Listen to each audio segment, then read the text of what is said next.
ভালোবাসা দিবসকে সামনে রেখে নতুন নাটকে একসঙ্গে অভিনয় করেছেন বরেণ্য অভিনেত্রী ডলি জহুর। তার সঙ্গে দেখা যাবে নতুন প্রজন্মের অভিনেত্রী শিউলি শিলাকে। নাটকের নাম বসন্ত এসে গেছে। প্রথমবার ডলি জহুরের সঙ্গে অভিনয়ের সুযোগ পেয়ে দারুণ উচ্ছ্বসিত শিলা। নাটকটি রচনা করেছেন রেজাউর রহমান ইরাজ, পরিচালনায় রয়েছেন হাসান শিকদার। আসন্ন ভালোবাসা দিবসে একটি বেসরকারি টেলিভিশন চ্যানেলে প্রচারের জন্য নাটকটি নির্মাণ করা হচ্ছে। সম্প্রতি রাজধানীর অদূরে উলুখোলা এলাকায় নাটকটির শুটিং সম্পন্ন হয়েছে।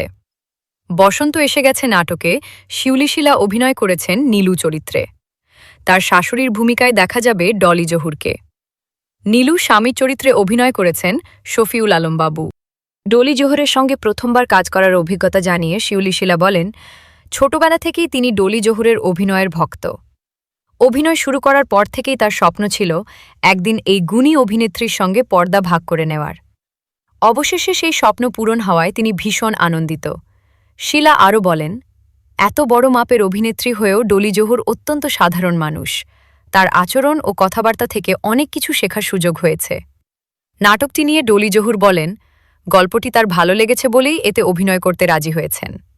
নতুন প্রজন্মের অভিনয়শিল্পীদের সঙ্গে কাজ করে তিনি আনন্দ পেয়েছেন বলেও জানান। শিউলি শিলার অভিনয়ের প্রশংসা করে বলেন, শিলার মধ্যে ভালো করার আন্তরিক চেষ্টা রয়েছে। ভালোবাসা দিবস উপলক্ষে নির্মিত এই নাটকটি নিয়ে দর্শকদের আগ্রহ ইতোমধ্যেই তৈরি হয়েছে বলে মনে করছেন সংশ্লিষ্টরা।